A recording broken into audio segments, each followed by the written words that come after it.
ਤੇ ਬਾਬਾ ਜੀ ਮੇਰਾ ਕੁਐਸਚਨ ਇਹ ਹੈ ਕਿ ਨਾਮਦਾਨ ਲੈਣ ਤੋਂ ਬਾਅਦ ਵੀ ਕਈ ਜਣੇ ਵਹਿਮ ਕਰਦੇ ਆ, ਸ਼ੱਕ ਵਹਿਮ ਕਰਦੇ ਆ, ਏਦਾਂ ਕਿਉਂ ਕਰਦੇ ਆ ਬਾਬਾ ਜੀ? ਵਿਸ਼ਵਾਸ ਦੀ ਕਮੀ। ਬੇਟਾ ਦੇਖੋ, ਮਿਲੂਗਾ ਤਾਂ ਸਾਨੂੰ ਆਪਣੀ ਕਰਨੀ ਦਾ ਮਿਲੂਗਾ। ਹੁਣ ਅਸੀਂ ਆਸਾਨ ਤਰੀਕਾ ਲੱਭਦੇ ਹਾਂ। ਆਸਾਨ ਕੀ ਹੈ ਕਿ ਸਾਨੂੰ ਕੋਈ ਨਾ ਕੋਈ ਕਹਿ ਦਿੰਦੇ ਜੀ ਆਹ ਉਪਾਏ ਕਰ ਲਓ, ਆਹ ਕਰ ਲਓ, ਆਹ ਕਰ ਲਓ। ਹੋਣਾ ਫਿਰ ਵੀ ਉਹੀ ਹੈ ਜੋ ਮਾਲਿਕ ਨੇ ਲਿਖਿਆ। ਇਹ ਮਨ ਦੀਆਂ ਝੂਠੀਆਂ ਤਸੱਲੀਆਂ ਹੈ। ਇਹਨਾਂ ਵਹਿਮਾਂ ਵਿੱਚ ਪੈ ਕੇ ਅਸੀਂ ਅਲੱਗ-ਅਲੱਗ ਰਸਤੇ ਦੇ ਉੱਤੇ ਭਟਕ ਜਾਂਦੇ ਹਾਂ ਬੇਟਾ। ਹਾਂਜੀ। ਸੋ ਇਸ ਕਰਕੇ ਬਿਹਤਰ ਇਹੀ ਹੈ ਕਿ ਉਹਦੇ ਭਾਣੇ 'ਚ ਰਹੀਏ। ਕਰਨ ਕਰਨਾਉਣ ਵਾਲਾ ਤਾਂ ਮਾਲਿਕ ਹੈ। ਸਭ ਸੁਖ ਦਾਤਾ ਰਾਮ ਹੈ, ਦੂਸਰ ਨਹੀਂ ਕੋਏ। थैंक यू बाबा जी। रासू बाबा जी नामदान की बख्शिश करना। ਮੇਰਾ ਸਵਾਲ ਇਹ ਹੈ ਬਾਬਾ ਜੀ, ਜਿਵੇਂ ਕਿ ਰੂਹਾਨੀਅਤ ਦੀ ਦੌਲਤ ਦੀ ਕਮਾਈ ਸਭ ਤੋਂ ਜ਼ਰੂਰੀ ਹੈ, ਪਰ ਫਿਰ ਵੀ ਇਨਸਾਨ ਪੈਸੇ ਪਿੱਛੇ ਕਿਉਂ ਭੱਜਦਾ ਹੈ ਜੀ? ਗਲਤ ਫਹਿਮੀ ਹੈ ਉਹਦੀ ਬੇਟਾ। ਕਿਉਂਕਿ ਇਸ ਵਕਤ ਸਾਡਾ ਦਾਇਰਾ ਛੋਟਾ ਹੈ। ਅਸੀਂ ਸੋਚਦੇ ਹਾਂ ਪੈਸੇ ਦੇ ਨਾਲ ਅਸੀਂ ਸੁੱਖ ਖਰੀਦ ਲਾਂਗੇ, ਵੱਡੀਆਂ ਕਾਰਾਂ, ਵੱਡੇ ਘਰ, ਇਹ ਚੀਜ਼ਾਂ ਖਰੀਦ ਲਵਾਂਗੇ। ਭੁੱਲ ਜਾਂਦੇ ਹਾਂ ਕਿ ਇਹ ਤਾਂ ਇੱਕ ਜ਼ਰੀਆ ਹੈ। ਅਸਲ ਜੋ ਇਨਸਾਨ ਚਾਹੁੰਦਾ ਹੈ ਉਹ ਮਨ ਦੀ ਸ਼ਾਂਤੀ, ਸੁੱਖ ਔਰ ਚੈਨ ਹੈ। ਅਸੀਂ ਸੋਚਦੇ ਹਾਂ ਕਿ ਇਹਨਾਂ ਦੇ ਨਾਲ ਸਾਨੂੰ ਮਿਲੂਗਾ। ਨਾ ਸੁੱਖ ਵਿੱਚ ਗ੍ਰਹਿਸਤ ਦੇ, ਨਾ ਸੁੱਖ ਛੱਡ ਗਿਆ। ਸੁੱਖ ਹੈ ਵਿੱਚ ਵਿਚਾਰ ਦੇ, ਸੰਤਾ ਸ਼ਰਨ ਪਿਆ। ਸੋ ਜਿੰਨਾ ਚਿਰ ਆਪਣੀ ਵਿਚਾਰਧਾਰਾ ਨਹੀਂ ਹੋਊਗੀ, ਭਾਵੇਂ ਜੋ ਮਰਜ਼ੀ ਦੁਨੀਆ ਵੀ ਆਪਾਂ ਹਾਸਿਲ ਕਰ ਲਵਾਂਗੇ, ਉਹਦੇ ਨਾਲ ਮਨ ਦੀ ਅਸ਼ਾਂਤੀ ਵਧੂਗੀ। ਜਿਸਕੋ ਕਛੂ ਨਾ ਚਾਹੀਏ वो ही शहंशाह। ਤੇ ਬਾਬਾ ਜੀ ਜਿਵੇਂ ਮਤਲਬ ਦੋ ਲੋਕਾਂ ਨੂੰ ਨਾਮਦਾਨ ਦਿੱਤੇ ਆ ਔਰ ਇੱਕ ਗਲਤ ਕੰਮਾਂ 'ਚ ਪੈ ਗਿਆ ਔਰ ਇੱਕ ਸਹੀ 'ਚ, ਔਰ ਜਿਹੜਾ ਗਲਤ ਕਰ ਰਿਹਾ ਉਹ ਤਾਂ ਮਤਲਬ ਜ਼ਿਆਦਾ ਸੁਖੀ ਹੈ, ਜਿਹੜਾ ਸਹੀ ਕਰ ਰਿਹਾ ਉਹ ਮਤਲਬ ਥੋੜਾ ਦੁਖੀ ਹੁੰਦਾ ਹੈ। ਬੇਟਾ ਤੁਸੀਂ ਸੁਖੀ ਕਿਹਨੂੰ ਕਹਿੰਦੇ ਹੋ? ਹਿਸਾਬ ਕਿਤਾਬ ਤਾਂ ਇੱਕ ਦਿਨ ਦੇਣਾ ਪਊਗਾ ਹਰੇਕ ਚੀਜ਼ ਦਾ, ਇੱਕ ਇੱਕ ਪੈਸੇ ਦਾ ਬੇਟਾ ਹਿਸਾਬ ਕਿਤਾਬ ਦੇਣਾ ਪਊਗਾ। ਹੁਣ ਥੋੜੀ ਦੇਰ ਵਾਸਤੇ ਚਲੋ ਉਹਨੇ ਪੈਸੇ ਇਕੱਠੇ ਕਰਕੇ ਥੋੜੇ ਜਿਹੇ ਸੁੱਖ ਹਾਸਿਲ ਕਰ ਲਏ, ਮਗਰ ਜਦੋਂ ਅੱਗੇ ਜਾ ਕੇ ਹਿਸਾਬ ਕਿਤਾਬ ਦੇਣਾ ਪਿਆ ਉਦੋਂ ਕਿਹੜੇ ਦਾਦੇ ਨੂੰ ਯਾਦ ਕਰਾਂਗੇ? ਕਰਮੀ ਆਪੋ ਆਪਣੀ ਕੇ ਨੇੜੇ ਕੇ ਦੂਰ। ਕਰਮਾਂ ਦਾ ਹਿਸਾਬ ਕਿਤਾਬ ਤਾਂ ਦੇਣਾ ਪਊਗਾ ਬੇਟਾ, ਮੁਫਤ ਤਾਂ ਕੋਈ ਚੀਜ਼ ਨਹੀਂ ਗੀ। ਸੋ ਇਹ ਅਸੀਂ ਉਹਨਾਂ ਨੂੰ ਦੇਖਦੇ ਹਾਂ, ਮਗਰ ਇੰਨੇ ਵੱਡੇ ਵੱਡੇ ਘਰਾਂ ਵਾਲੇ ਜੇ ਰਾਤ ਨੂੰ ਨੀਂਦ ਨਹੀਂ ਆਉਂਦੀ ਤਾਂ ਕੀ ਫਾਇਦਾ ਉਸ ਘਰ ਦਾ? ਚੰਗਾ ਤਾਂ ਉਹ ਇਨਸਾਨ ਹੈ ਜਿਹੜਾ ਜਿਹਨੂੰ ਕੋਈ ਫਿਕਰ ਨਹੀਂ ਗਾ। ਜਿਹਦੇ ਕੋਲੇ ਹੈ ਹੀ ਕੁਛ ਨਹੀਂ ਗਾ ਤਾਂ ਉਹਨੂੰ ਫਿਕਰ ਕਾਹਦਾ? ਉਹ ਤਾਂ ਬੜੇ ਆਰਾਮ ਦੇ ਨਾਲ 2 ਮਿੰਟਾਂ 'ਚ ਸੌਂ ਜਾਂਦਾ। ਵੱਡੇ ਵੱਡੇ ਘਰਿਆਂ ਵਾਲੇ ਫਿਕਰ 'ਚ ਰਹਿੰਦੇ ਆ, ਚੋਰੀ ਨਾ ਹੋ ਜਾਵੇ, ਉਹ ਇਨਕਮ ਟੈਕਸ ਵਾਲੇ, ਵੈਲਥ ਟੈਕਸ ਵਾਲੇ, ਉਹਨਾਂ ਦਾ ਛਾਪਾ ਨਾ ਪੈ ਜਾਵੇ। ਸੁਖੀ ਕੌਣ ਹੈ? ਬਾਬਾ ਜੀ ਮੇਰਾ ਸਵਾਲ ਹੈ ਕਿ ਅਸੀਂ ਜਦੋਂ ਕੋਈ ਧੀਆਂ ਪੁੱਤਾਂ ਦਾ ਰਿਸ਼ਤਾ ਕਰਦੇ ਹਾਂ ਤੇ ਅਸੀਂ ਆਪਦੀ ਸੋਚ ਸਮਝ ਦੇ ਮੁਤਾਬਕ ਕਰਦੇ ਹਾਂ, ਪਰ ਕੋਈ ਪ੍ਰੋਬਲਮ ਆ ਜਾਂਦੀ ਹੈ ਤੇ ਸਾਨੂੰ ਸਾਡੇ ਰਿਸ਼ਤੇਦਾਰ ਭੈਣ ਭਰਾ ਕਹਿਣ ਲੱਗਦੇ ਆ ਵੀ ਤੁਸੀਂ ਕੋਈ ਕੀ ਸੋਚ ਕੇ ਕੀਤਾ? ਕੀ ਇਹ ਬੱਚਿਆਂ ਦੇ ਕਰਮਾਂ ਦਾ ਹੁੰਦਾ ਹੈ ਕਿ? ਬੇਟਾ ਦੇਖੋ, ਜ਼ਿੰਦਗੀ 'ਚ ਕੋਈ ਵੀ ਮਾੜਾ ਨਹੀਂ ਗਾ। ਮਹਾਰਾਜ ਜੀ ਕਿਹਾ ਕਰਦੇ ਸੀ ਸਾਰੇ ਹੀ ਚੰਗੇ ਹੈ, ਮਗਰ ਕਈ ਵਾਰੀ ਜਦੋਂ ਆਪਾਂ ਉਹਨਾਂ ਨੂੰ ਇਕੱਠੇ ਕਰਦੇ ਹਾਂ, ਉਹਨਾਂ ਦੀ ਸੋਚ ਕਹਿ ਲਓ, ਜੋ ਮਰਜ਼ੀ ਕਹਿ ਲਓ, ਉਹ ਨਾਲ ਨਹੀਂ ਚੱਲਦੀ। ਸੋ ਇਸ ਕਰਕੇ ਇਹ ਦਿੱਕਤਾਂ ਆ ਜਾਂਦੀਆਂ ਹਨ। ਮਗਰ ਇਹਦਾ ਇਹ ਮਤਲਬ ਨਹੀਂ ਕਿ ਕੋਈ ਵੀ ਮਾੜਾ ਹੈਗਾ। ਸੋ ਇਸ ਕਰਕੇ ਆਪਾਂ ਨੂੰ ਸੁਲਝਾਉਣ ਦੀ ਕੋਸ਼ਿਸ਼ ਕਰਨੀ ਚਾਹੀਦੀ ਹੈ। बाबा जी भगवान के दर्शन कैसे हो? बेटा एक तरफ तो हम कहते हैं कि उसका कोई रंग नहीं है, उसका कोई रूप नहीं है, तो फिर हम दूसरी तरफ हम दर्शनों की बात करनी शुरू कर देते हैं। हमने बेटा दायरा ना जिस्म तक रखा है, इसलिए ये बातें करते हैं। जब जिस्मों से आगे बढ़ेंगे ना, तो हमने तो उस शब्द स्वरूपी मालिक के साथ जुड़ना है, जिस्मों से आगे बढ़ना है बेटा। बाबा जी जब मैं सत्संग में पहली बार आया था तो मुझे नामदान भी नहीं मिला होता। मैं हमेशा कोशिश करता था किसी बहन को कभी नज़र उठा के भी ना देखो, बहुत कोशिश की, बहुत वजन पड़ता था। फिर बड़ी कोशिश करके सत्संग पंडाल में बैठा, आपने दर्शन दिए, ऐसी बिजली सी आंखों में लगी कि झटका सा कि संभाल नहीं पाए। तो फिर उसके बाद नामदान भी मिला, जोत के दर्शन भी हुए, ऊपर मंजिलों पे भी चढ़ा, पर किसी ने ऐसे ही नीचे खींचा बीबी ने कि फिर उसके बाद पता नहीं क्या हुआ। नहीं बेटा, देखो इसीलिए तो हमें कहा जाता है कि भजन सिमरन करके आहिस्ता आहिस्ता कदम सर कदम रखते हुए आगे बढ़ो। हम जल्दबाजी करते हैं, उस जल्दबाजी में हमारे अंदर वो क्षमता नहीं है, बर्दाश्त नहीं है, और फिर एक तरफ से दूसरी तरफ हम जाते हैं। जिंदगी में एक बैलेंस रख के चलना है। हर एक चीज का एक वक्त होता है। गृहस्थ का अपना वक्त है, भजन बंदगी का अपना वक्त है। उस बैलेंस में, उस दायरे में रह के चलोगे, सब कुछ निभा पाओगे। अगर जोर जबरदस्ती करोगे, मन ऐसे रिएक्ट करता है कि जिस चीज से हम दूर जाना चाहते हैं उसी में आके फिर गिर पड़ते हैं। मैंने बड़े महाराज जी की किताब में पढ़ा है, उच्च कोटि का चरित्र होना चाहिए अगर रूहानियत में आप तरक्की चाहते हैं तो। बेटा तो वो लक्ष्य है ना। आप घर एक दिन में भी बना सकते हैं, मगर उस घर की नींव नहीं होगी। और अगर हाँ आप नींव बना के उसको छोड़ के जब वो संभल जाएगी तब इमारत बनाओगे, तो चाहे जितनी मर्जी बड़ी इमारत बना लो। हमें बर्दाश्त का भी मादा चाहिए। ਤੇ ਬਾਬਾ ਜੀ ਮੇਰਾ ਕੁਐਸਚਨ ਇਹ ਹੈ ਕਿ ਆਪਾਂ ਕਹਿੰਦੇ ਕਿ ਮਾਲਕ ਦੀ ਮਰਜ਼ੀ ਬਿਨਾ ਪੱਤਾ ਵੀ ਨਹੀਂ ਹਿਲਦਾ, ਪਰ ਆਪਾਂ ਚੰਗੇ ਮਾੜੇ ਕਰਮ ਆਪਣੀ ਮਰਜ਼ੀ ਨਾਲ ਕਿਵੇਂ ਕਰਦੇ ਆ? ਜੋ ਅਸੀਂ ਮੰਨਦੇ ਹੀ ਨਹੀਂ ਇਸ ਗੱਲ ਨੂੰ। ਜਿੱਦਣ ਮੰਨਣ ਲੱਗ ਪਵਾਂਗੇ ਫਿਰ ਦੁੱਖ ਔਰ ਸੁੱਖ ਦੀ ਗੱਲ ਹੀ ਨਹੀਂ ਗੀ। ਜੇ ਸਾਰਾ ਕੁਝ ਹੀ ਉਹਦੇ ਹੁਕਮ ਦੇ ਨਾਲ ਹੋ ਰਿਹਾ ਤਾਂ ਫਿਰ ਦੁੱਖ ਸੁੱਖ ਕਿੱਥੇ ਆ ਗਿਆ ਬੇਟਾ।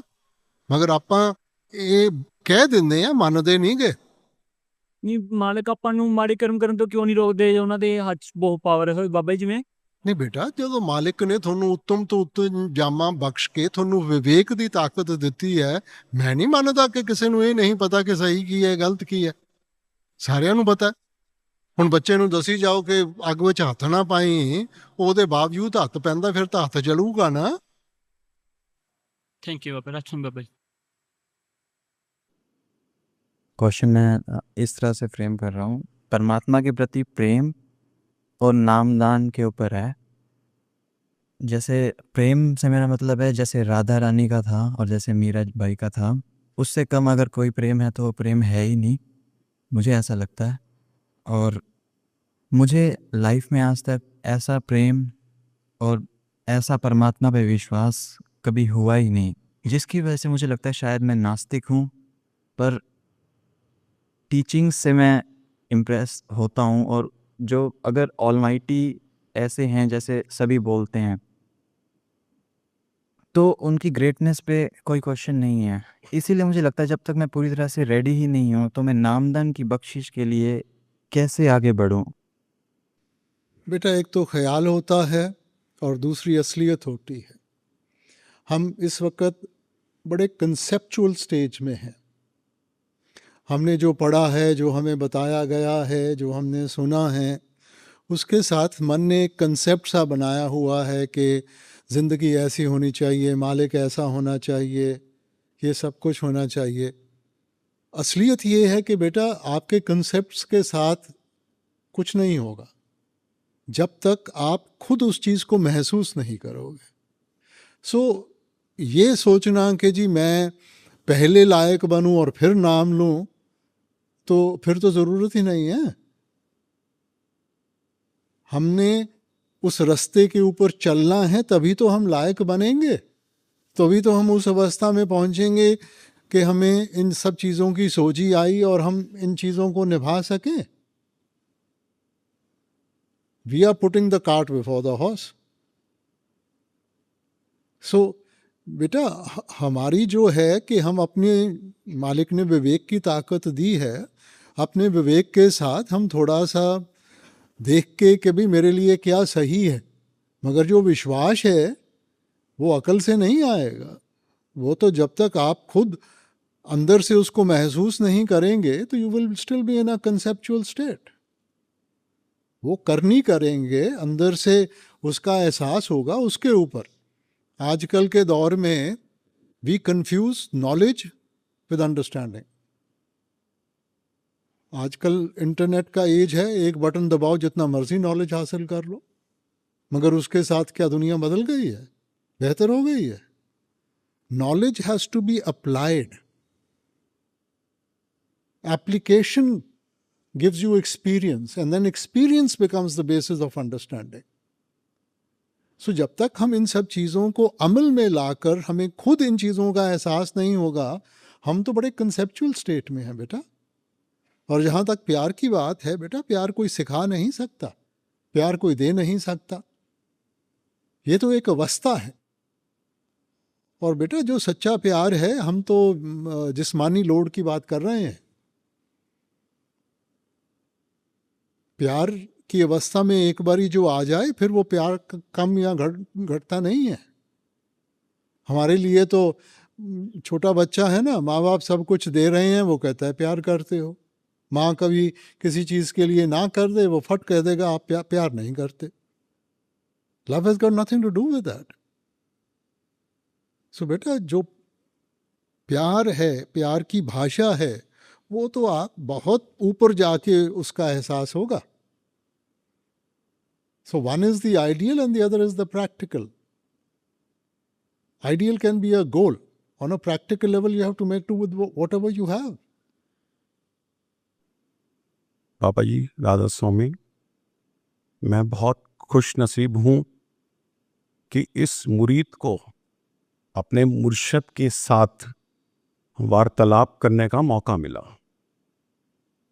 बाबा जी, अगर ऐसा वक़्त आ जाए कि जब ये मुरीद अपने मुर्शद के साथ रूबरूब होने के लिए बेकरार हो जाए और मुर्शद उससे दूर होने की बात करे,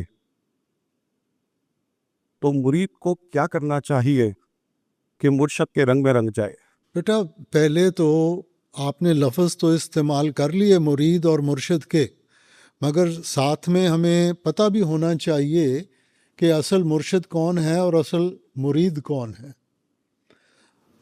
हमारा दायरा देही तक निर्भर है, तो इसलिए हम सब कुछ एक फिज़िकल पहचान रखते हैं.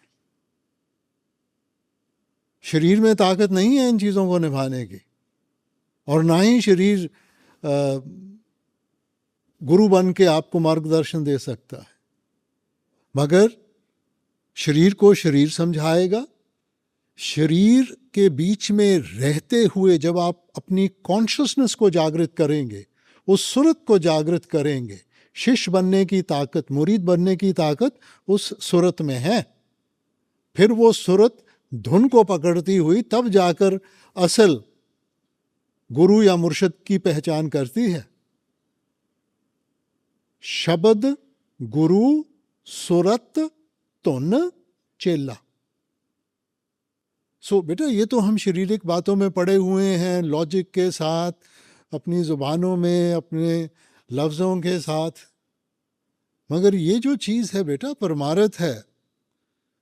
परमार्थ का लफ्ज़ परम अर्थ, रूहानियत, रूह का सफ़र. सो जब तक हम अपना ध्यान अंतर्मुख नहीं करेंगे बेटा, हम उस अवस्था में नहीं पहुंच सकेंगे. हम कोशिश कर रहे हैं मुरीद बनने की, अभी बने नहीं हैं. मुरीद उस वक़्त बनेंगे जब हम इस शरीर के साथ नहीं, अपने सुरत के साथ आगे चलने की कोशिश करेंगे, और तभी हमें सब चीज़ों की पहचान होगी.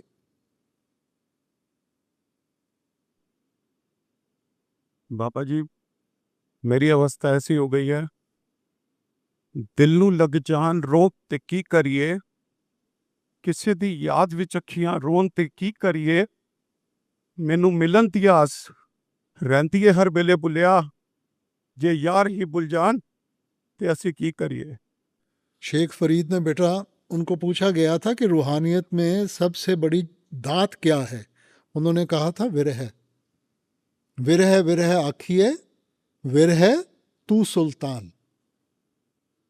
के सबसे बड़ी जो मालिक की किसी के ऊपर भी बख्शिश हो सकती है ना, वो विरह की है, क्योंकि इंसान स्वार्थी है। जब तक इसको किसी चीज़ की कमी महसूस ना हो, ये कभी भी मेहनत नहीं करता, कभी भी त्याग नहीं करता। सो ये भी उसकी बख्शिश है बेटा। विरह होगी, कमी महसूस होगी तो इंसान मेहनत करेगा, नहीं तो इंसान मेहनत भी नहीं करेगा। We will take things for granted. Rasim Baba ਜੀ ਜਿਵੇਂ ਕਿ ਇੱਕ ਇਨਸਾਨ ਸਤਸੰਗ ਵਿੱਚ ਆਉਂਦਾ ਆ ਜਾਂ ਭਜਨ ਸਿਮਰਨ ਤੇ ਬਹਿੰਦਾ ਆ, ਕੁਝ ਵੀ ਐਕਸਪੀਰੀਅੰਸ ਕਰਦਾ ਆ ਜਾਂ ਕੁਝ ਨੌਲੇਜ ਮਿਲਦੀ ਆ ਉਹਨੂੰ, ਤੇ ਕਿਸੇ ਦੀ ਪ੍ਰੋਬਲਮ ਜਾਂ ਕ੍ਰਿਟੀਕਲ ਸਿਚੁਏਸ਼ਨ 'ਚ ਉਹਨੂੰ ਰੂਹਾਨੀਅਤ ਦੇ ਰਿਲੇਟਡ ਕੁਝ ਸਮਝਾਉਂਦਾ ਆ, ਕਿਸੇ ਹੱਦ ਤੱਕ ਸਮਝਾਉਣਾ ਚਾਹੀਦਾ ਕਿ ਉਹਨੂੰ ਇਦਾਂ ਨਾ ਲੱਗੇ ਕਿ ਆਪਣੇ ਆਪ ਨੂੰ ਸੰਤ ਸਮਝਦਾ ਆ। नहीं बेटा, देखो, हर एक ने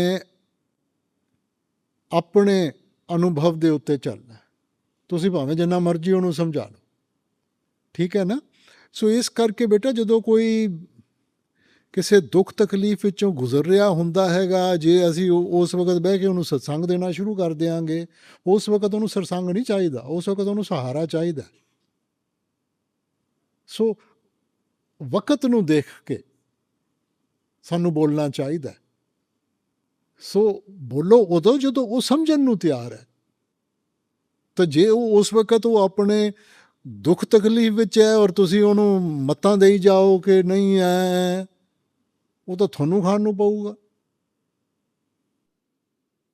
Rasim Baba ji I saw painting जिसमें कृष्ण जी आगे भाग रहे होते हैं और राधा पीछे भाग रही होती है, और उसके रिफ्लेक्शन में रिवर में there was Krishna running behind Radha.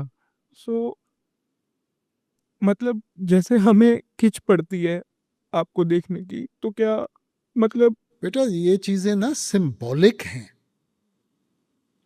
हमें कोई चीज़ समझाने के लिए। सो जो गोपियाँ थी ना, वो आत्मा है। कृष्ण मालिक का रूप है और गोपियाँ जो आत्मा बनकर अपने मालिक से प्रेम करती हैं। अब इतिहास में हम देखो, जब बच्चों को भी हम समझाते हैं ना, कई बार ये कहानी लेकर बच्चे को समझाओगे वो अच्छी तरह सीखता है, वैसे आप उसको मत दोगे वो नहीं सीखता। सो ये सब चीज़ें बनाई गई हमें समझाने के लिए। हम उनको, जैसे वो सर्जन होता है एक एक बाल को उधाड़ के देखना, तो उसका जो मॉरल है वो समझना चाहिए। अब आत्मा है, वैसे तो परमात्मा की अंश है, मगर कर्मों के कारण बिछोड़ा हो गया। सो कैसे वापस जाना है, क्योंकि हमारा दायरा छोटा है, इसलिए हम उन सब चीज़ों को दूसरी नज़र से देखते हैं। तो बाबा जी आपकी तरफ से भी वो रहता है कि दर्शन देना चाहते हो आप? मैं देना चाहता हूँ। वो खिंच, जैसे हमारे अंदर खिंच होती है, तो क्या वो मतलब आपकी तरफ से भी होती है? It takes two to tango. I don't get to see you as often as I would like. And just knowing that the air I breathe is the same air that you breathe. And when I see the moon, knowing that maybe you could be glancing at the same moon, it makes me feel that you're not so far away from me. Right? Beta, none of us are far away from each other. It's a mindset. You know, it's a mindset that we create. So basically, like I quoted, Bulle Shah, Shah Santo Vakh nahi, bin Shah de tuja kakh nahi, par vekhan wali akh nahi. Now again, if you limit yourself to the physical, then yes, you can say that he is sitting in another country, I'm sitting in another country. But if we look at him in the true form, which is in the Shabad form, That Shabad is there in each one of us. So, yes, today because of our limitations, we have a certain association with the physical, but the physical is a means, na? The end is still within you. So if we really miss him and we really want to have the darshan, he's right there inside you. I don't know anything. I just know that if you leave this earthly plane, I don't want to be here anymore. No matter what we say, I'm sure all the mystics who came, their initiates or disciples must have said the same thing. But the world has still continued, hasn't it? What is important, beta? Not what our mind puts forward, but the reality that he's teaching us. Ever since we come into this creation, we've exercised our right to choose. We've made wrong choices, that's why we are here. He's again given us an opportunity. Now we should use this opportunity to understand, and rather than exercise our right to choose, we learn to accept. Tera pana meetha lage. We are again, he's going to live, he's going to die. Arre, neither is it in your hands, neither is it in my hands. It's in Maharaji's hands. When he wants me to do seva, I'll do seva. When he wants me to go, I'll go. Is he going to come and ask each one of us individually? Okay, would you like him to stay or would you like him to go? He's not. Yeah, just stay longer a bit. Stay here. Isn't that condemning somebody? If he has a choice, no, you tell me. If somebody has a choice to go back and be with his heavenly Father or to stay in this miserable world, what would he choose? Beta, true love. In true love, you have to learn to free the person, not bind him. Okay. That is true love. Okay. You know, our love, we create a binding process. We try and put it within the four sort of, let's say, walls. But in true love, you learn to free. I try, Babaji. Love you. Babaji, my question is, I know आप बोलते हो कि तेरा भाड़ा मीठा लागे. Babaji, the new hukum that you have given is very difficult to accept. What hukum have I given? I've only given one hukum, and that is to do meditation. There's no other hukum. Babaji, this the new successor to accept. And Babaji, you mean the world to me. No, you tell me, can anybody stay out there forever? The son succeeds the father. The grandson will succeed the son. Isn't that the law of nature? But Babaji, I've always seen you as my master. I have never seen myself as a master. I've always seen myself as a sevadar. And sevadars, there's so many sevadars. There's so many good sevadars. No? You are different. Beta, this is seva. What is our aim? Not to become dependent. You know? And that is the contradiction in our life. On one side, we want to be independent, and on the other side, we are becoming dependent. In any relationship. That's why, you know, in some of they say, shoot the Buddha. If you're becoming too dependent. So the idea is not of creating a dependency.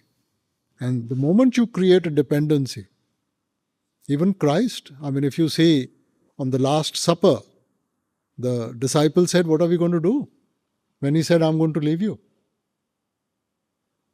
And he said the very same thing. He said, if you are going to get dependent upon the physical, he says, that is why I am giving you the Shabad.